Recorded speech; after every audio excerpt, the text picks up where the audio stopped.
Distinguished guests, please take your seats and silence your cell phones. The program will begin momentarily.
Distinguished guests, the President of the United States and the President of the Republic of Korea.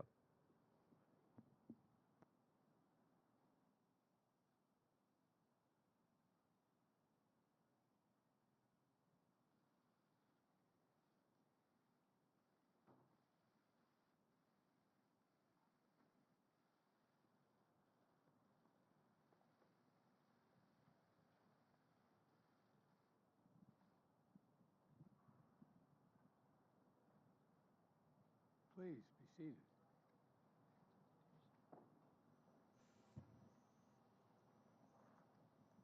Well, Mr. President, it's good to see you again, my friend.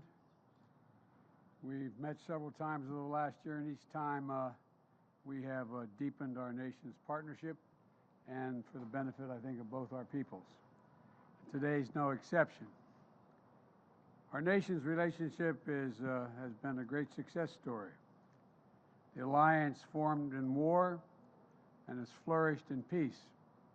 Seemingly every day, we've launched new areas of cooperation on cyber, strategic technologies, space, democracy, and all the areas that matter most to our future.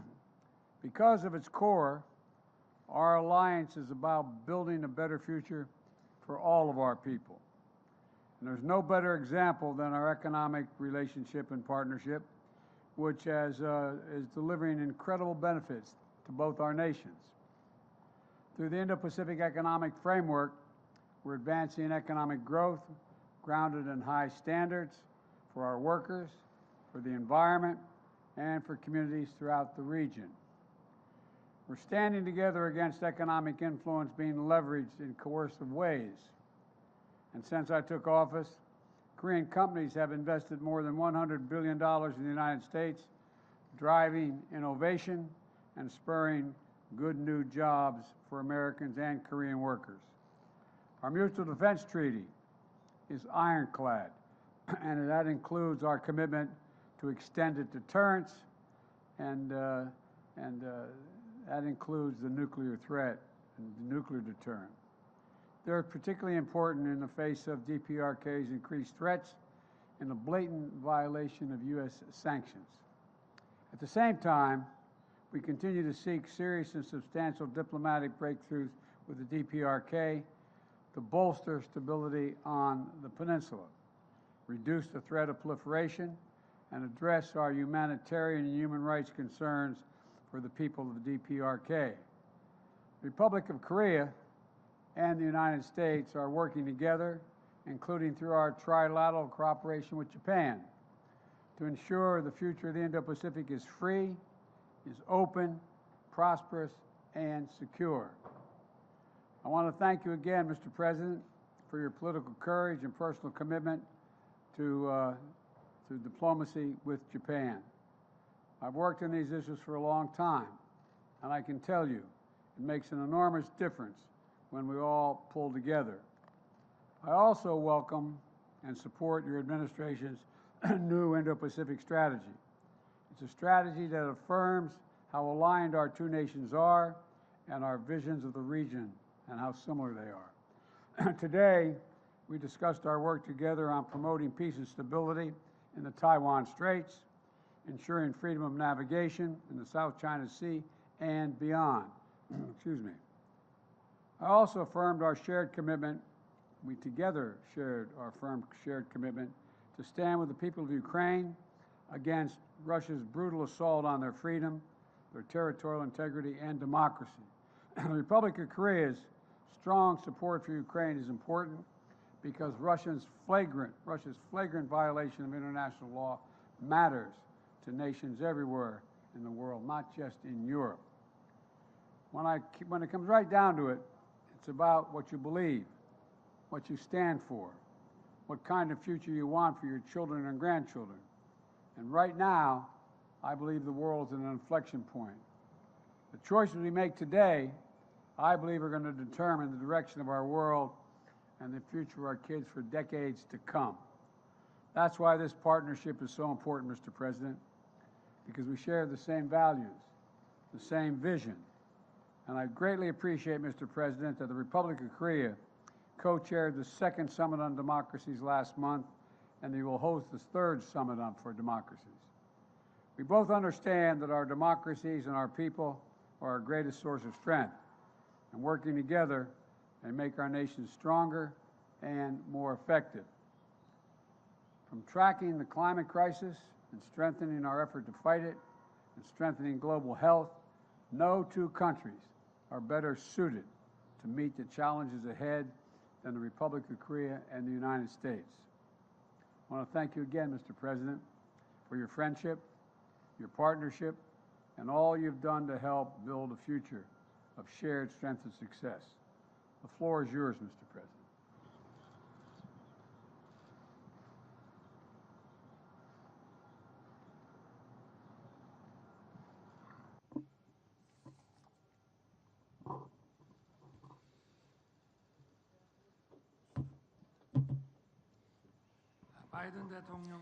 President Biden, thank you for your special and warm hospitality.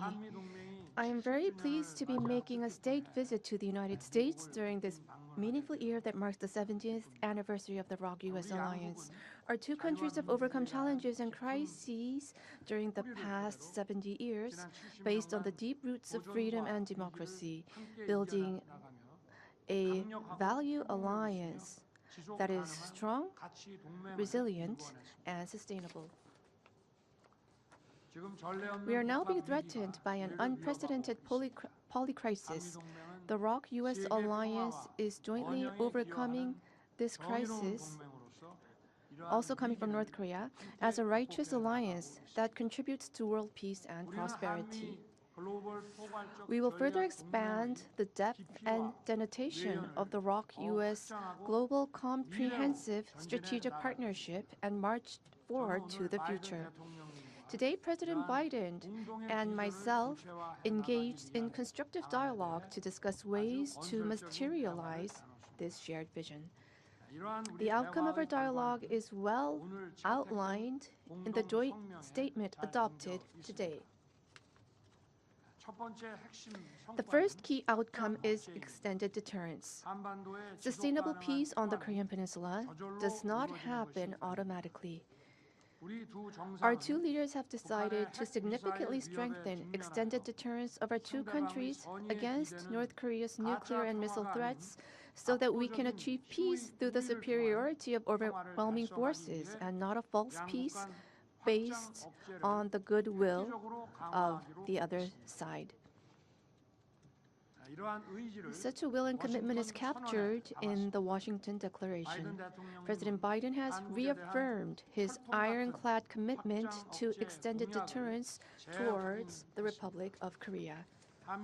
Our two countries have agreed to immediate bilateral presidential consultations in the event of North Korea's nuclear attack and promise to respond swiftly, overwhelmingly, and decisively using the full force of the alliance, including the United States nuclear weapons. Our two countries have agreed to establish a nuclear consultative group to map out a specific plan to operate the new extended deterrence system. Now, our two countries will share information on nuclear and strategic weapon operations plans in response to North Korea's provocations and have regular consultations on ways to plan and execute joint operations that combine Korea's state-of-the-art conventional forces with the U.S.'s nuclear capabilities, the results of which will be reported to the leaders of our two countries on a regular basis. In addition, our two countries have agreed to further advance tabletop exercises against a potential nuclear crisis. In addition, deployment of the United States strategic assets to the Korean Peninsula will be made constantly and routinely. President Biden and I will continue to cooperate to strengthen extended deterrence between our two countries based on our historical and concrete agreement reached during our summit.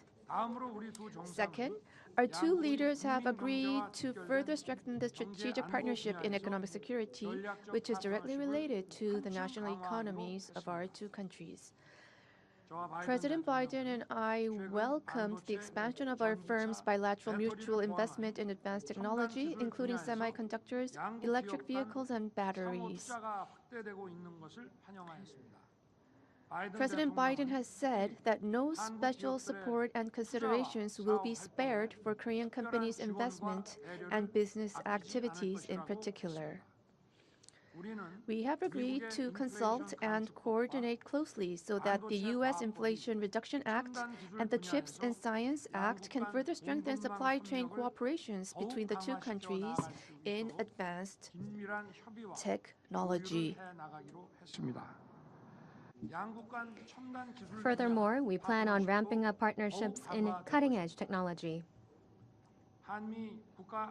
We have agreed to establish a dialogue for next-generation emerging and core technology between the U.S. National Security Council and the Korea Office of National Security pertaining to chips, batteries, biotechnology, quantum science, and other cutting-edge technologies with the aim of promoting joint R&D and experts exchange. We have also adopted a separate joint statement for strengthening cooperation in the rapidly emerging quantum science and technology domain. President Biden and I have also agreed to get the ball rolling on discussions about expanding our alliance into cyber and space by applying the Mutual Defense Treaty in cyberspace and space as well. We have also agreed that the strategic cybersecurity cooperation framework adopted this time around will serve as the foundation on which we address cyber threats together and boost cooperation in information sharing, collection, and analysis. Space is another area that shows great promise for cooperation between our two countries. During my time here, I was able to visit the NASA Goddard Space Center.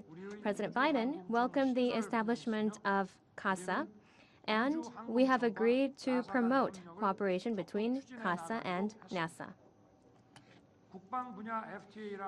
We have also agreed to accelerate discussions on reaching a reciprocal defense procurement agreement, which is equivalent to an FTA in terms of national defense. Meanwhile, President Biden and I have agreed to promote exchange between the future generations of our two countries. To this end, we have launched the U.S. ROK Special Exchange Initiative for Youths. In celebration of the 70th anniversary of the ROK-U.S. alliance this year, our two countries plan to invest a total of $60 million to support exchanges between 2,023 youths majoring in STEM, humanities, and social sciences. This also includes the largest Fulbright program to date, which will provide scholarships for 200 students. Last but not least, President Biden and I have agreed that South Korea and the United States, as key partners in achieving stability and building peace in the Indo-Pacific region, will put our heads together as we implement our Indo-Pacific strategies to strengthen our cooperation in addressing regional and global challenges.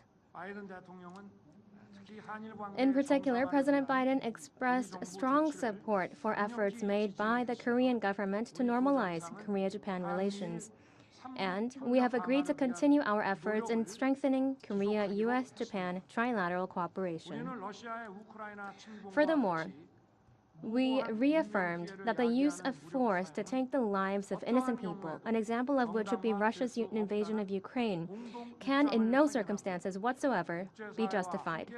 In that sense, we agreed to continue our cooperation and efforts alongside the international community to support Ukraine. During this meeting, we also discussed plans through which our two countries can take a leadership role in addressing global challenges such as climate change, international development, and energy and food security. I am delighted that through today's meeting, we've opened up a new chapter for the next 70 years of the ROK-US alliance. I hope President Biden and I, with the support of people in our two countries, can fully deliver on the blueprint that we have mapped out today with the aim of founded in the reaffirmation of the value of freedom and our universal values. Thank you.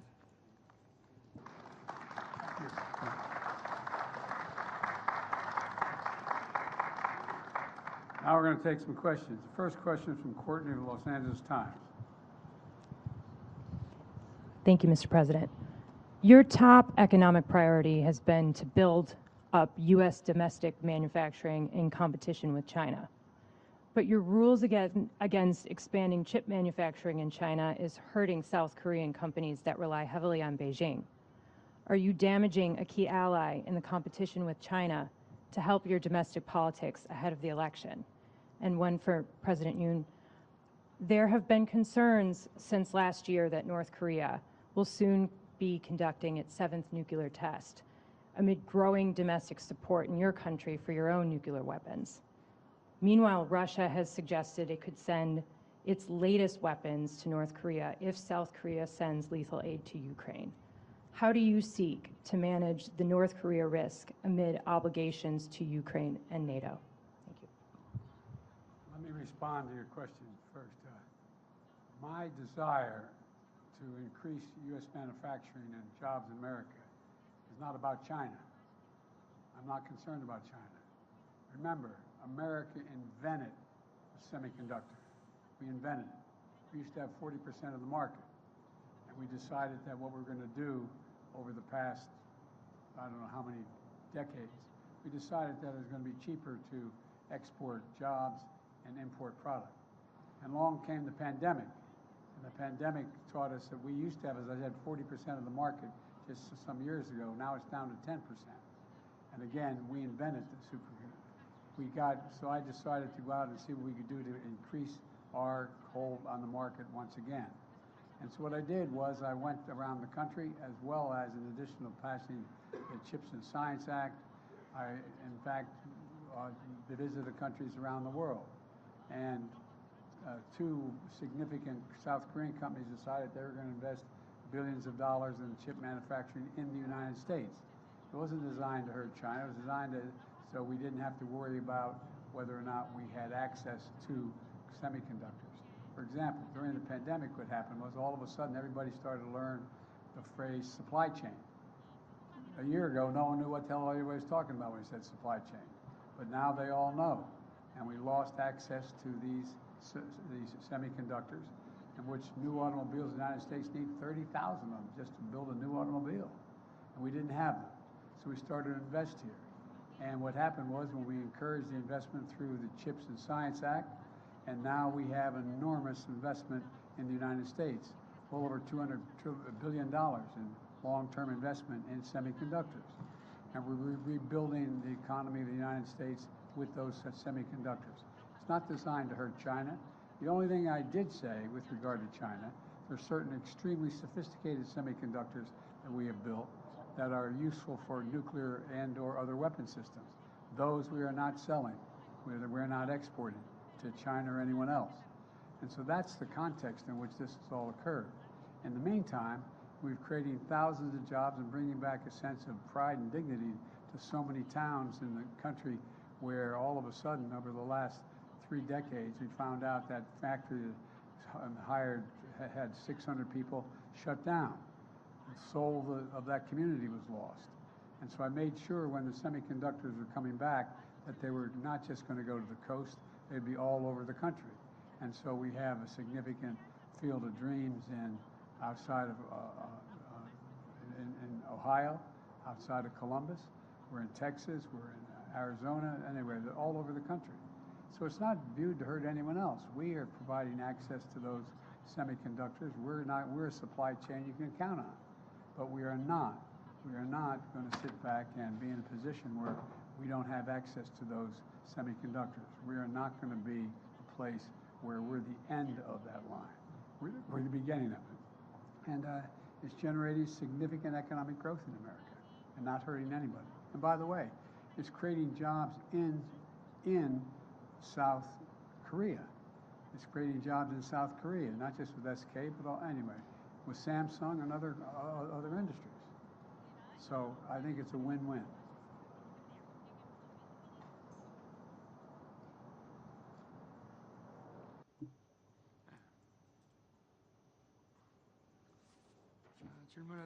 With regard to your question, let me provide my answer. Korea and the U.S., based on its Washington Declaration, our two countries have agreed to strengthen extended deterrence, and the implementation level is different from the past. First of all,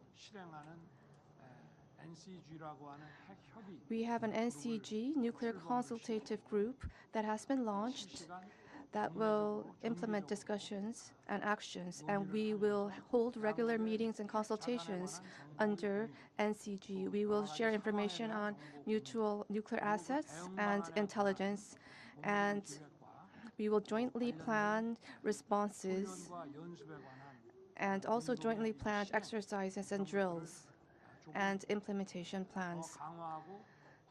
So all of these will be strengthened and specified under the Nuclear Consultative Group. We want to customize our response against North Korea's nuclear threat based on extended deterrence. And in the process of achieving this goal, any concerns that Koreans may have against North Korean nuclear weapons will be relieved, I believe. If nuclear weapons are used, our two countries will strengthen our response in a swift manner.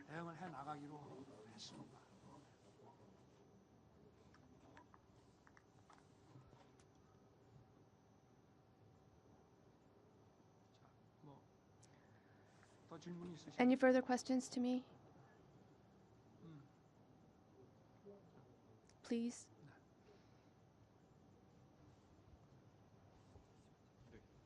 네, 안녕하세요. 저 MBN의 원중희 기자라고 합니다. Reporter 저도 영국 One from 대통령님께 질문을 한 가지 드리고 NTN. 싶은데요. I have two 답변 questions 지금 주셨지만 for 확장제 you. 관련해서 With regard to 이번에 extended 한미 핵 협의 deterrence, 그룹이 좀 구성됐을 때 the NCG that has been 여기 formed, 작동하는지에 대해서 여쭤보고 싶습니다. how will 이를테면 Korea 핵 function 탑재가 under 가능한 미 NCG? 전략자산 운용에 Any kind 한국이 of 어떤 식으로 관여하게 되는지 이런 부분 nuclear 설명 equipped 가능하시면 좀 nuclear 부탁드리고요. assets will 관련해서 be in 바이든 function. 대통령께 여쭤보고 싶은 것은 And to President 오늘 발표 Biden, 보면 한국은 이제 NPT 체제를 유지하면서 Korea is to 확장 억제를 maintain the 강화하는 NPT 방식을 and it is to 채택을 strengthen 했는데요. extended 대통령께서 deterrence, 보시기에 correct? 이 정도면 So, 북핵 위협에 based on 대해서 your 한국 view, do you 국민들이 think this 느끼기에 is 좀 enough 안심할 만한 to guard 수준이라고 Korea against the 판단하시는지 North Korean nuclear 여쭤보겠습니다. threat?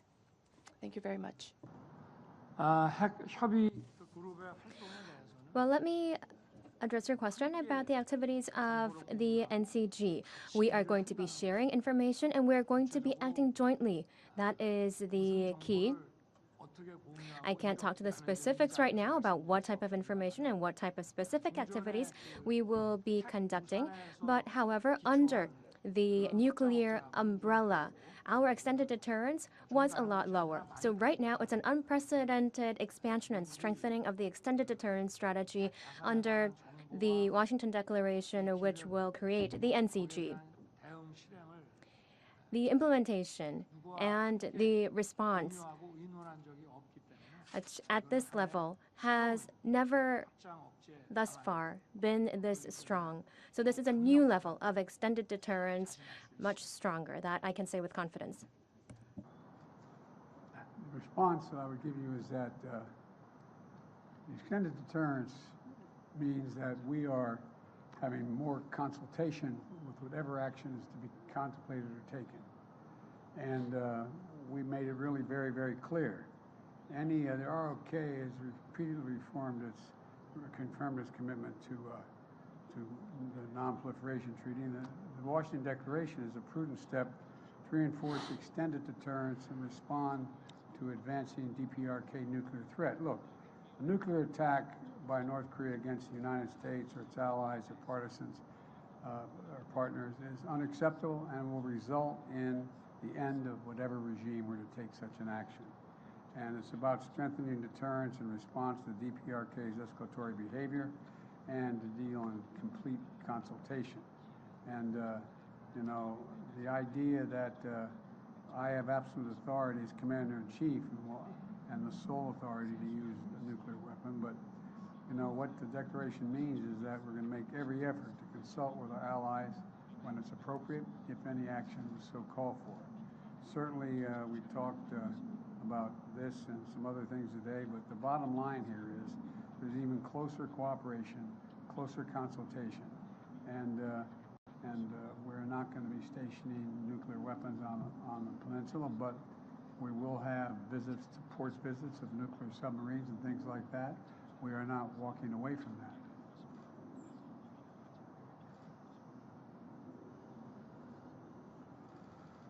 My turn to ask a question. I think the next question is Mary Bruce, ABC. Thank you, Mr. President. You recently launched your re-election campaign.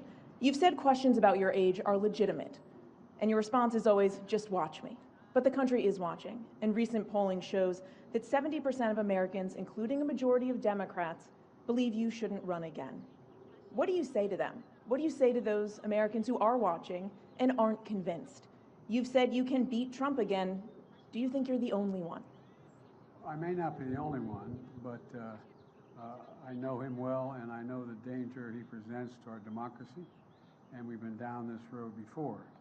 And with regard to age, and polling data, I noticed the polling data I keep hearing about is that I'm between 42 and 46% favorable rating, et cetera, and but everybody running for re-election in this time has been in the same position. There's nothing new about that. You're making it sound like Biden's really underwater. Number one. Number two, when the same polling data asks whether they think what kind of job I've done, it gets overwhelmingly positive results. From 58% thinking everything from the CHIPS Act and all the things we've done. We've created, like I said, we've created 12 million new jobs. We've created 800,000 manufacturing jobs.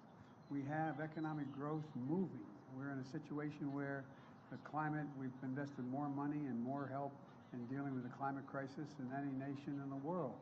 And so things are moving. And the reason I'm running again is there's a job to finish. The other thing is that, look, think about what I inherited when I got elected. I inherited a nation in overwhelming debt at the time, number one, in the hole for the 4 years that he was president. I inherited a nation that had a serious loss of credibility around the world as America first. And, the first meeting I attended the G7, I said, America's back. And one of the world leaders looked and said, for how long? For how long? There's a great concern about the United States being able to lead the free world. And we're doing that again. And those same polls you look at, you take a look at the polls that are saying whether I pull together NATO and the European Union as well as Asian partners, I think we have. But there's more to do. And with regard to age, I can't even say, I guess how old I am, I can't even say the number. It doesn't register with me. And but the only thing I can say is that one of the things that people are going to find out is they're going to see a race and they're going to judge whether or not I have it or don't have it. I respect them taking a hard look at it. I take a hard look at it as well. I took a hard look at it before I decided to run. And I feel good. I feel excited about the prospects. And I think we're on the verge of really turning the corner in a way we haven't in a long time. I know you're tired of hearing me say we're at an inflection point, but we really are. What happens in the next 2, 3, 4 years is going to determine what the next 3, 4 decades look like. And I have never been more optimistic in my life about the possibilities of the United States. To be clear, though, you just said I know him well. Did Donald Trump's decision to run affect yours? Would you be running if he wasn't? Yeah, I think I still would be running if he wasn't. I do know him well. He's not hard to know, as you know. You know him well, too. The question is whether or not, look, there's more to finish the job. We have an opportunity to put ourselves in a position where we are economically and politically secure for a long time. Look, we continue to have, and now you don't like me hear me saying it, there's still a contest between autocracies and democracies. And we're the leading democracy in the world. And it's something I know a fair amount about, something I care about, and something that I have found a willingness of an awful lot of our allies and friends to follow. So I think that, we have to finish the job, nail it down.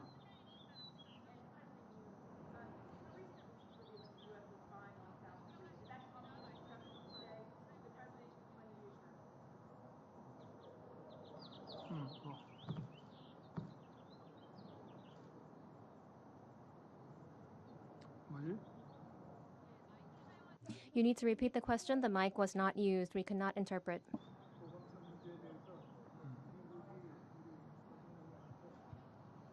They need to repeat the question. Please use the microphone. We cannot provide interpretation if you do not use the microphone. Microphone. My apologies. Thank you. Did the recent leaks revealing that the U.S. was spying on South Korea come up at all in your discussions? And did President Biden provide you any assurances?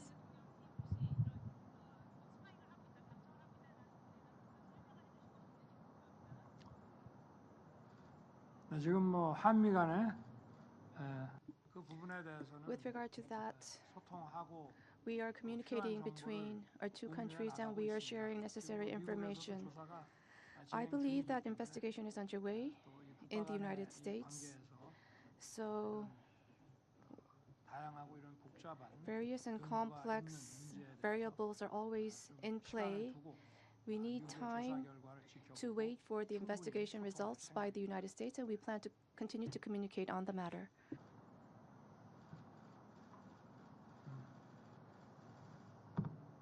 This will be the last question.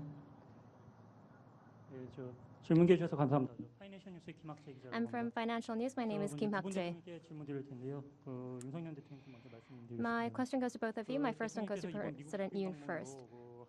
During the state visit, you've said that the alliance has strengthened to cutting-edge industries, to cutting-edge science, and also investments in businesses have been some of the outcomes. These are some positives. However, to each individual of the public, how will this have a long-term impact? What will be the direct benefits felt? And to President Biden, in celebration of the 70th anniversary of the Iraq-US alliance, I know that the atmosphere is really positive. However, Korean businesses, especially because of the CHIPS Act and the IRA, are on edge. What message can you send to the Korean companies to really make sure and tell them that this is not something to worry about? The technology cooperation between the ROK and the U.S. and also in partnerships in cutting-edge industries and science and technology was your first question. So that is about really strengthening the competitiveness of our two countries. And it will enhance the productivity and create added value, high added value. These are the types of products that are going to be produced. And from the perspective of the public, for each individual, in that process, they will reap the benefits wide and comprehensive that will stem from these industries and investments in these industries, for example, from job creation as well.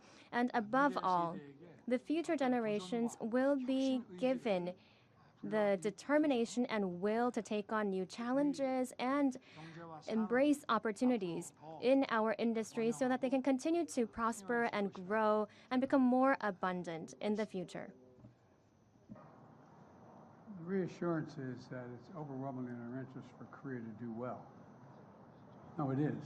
It's very much in America's interest that Korea do well in the Pacific, very well, because they are one of our most valued partners.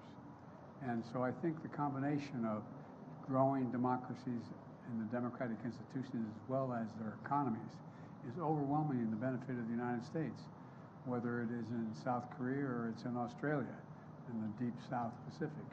And so I think that there's a reason, overwhelming reason. Plus, in addition to that, we're increasing the number of student exchanges, access to more information between our folks, educating our people, as well as we're going to be cooperating in everything from space to technology to medicine. And so there's so many opportunities we have. And I don't think at least we don't, and I don't think so far, most of the South Korean companies believe that there's somehow a U.S. effort to slow them down, prevent their growth, or anything like that. We'd like to see them grow. And I mean that sincerely. It's overwhelming in the U.S. interest for South Korea to do very well economically. It's overwhelming in our interest because it has. And then lastly, you know, I think we underestimate the example that South Korea sets. Here you have a nation that is significant, but is not a nation of 200,000, 300,000, 400,000 people making the kind of changes it's making. It gives other smaller nations hope to believe that if they have democratic institutions and commitment and impact on industries that in fact are the cutting edge industries, new sciences and technology, including AI and other things, that there's a future for them. And I think that's what this is about. And so we view South Korea's economic growth as a benefit to the United States as well as freedom around the world. Thank you all so very much. Appreciate it. Distinguished guests, please remain in your seats until the official delegations have departed.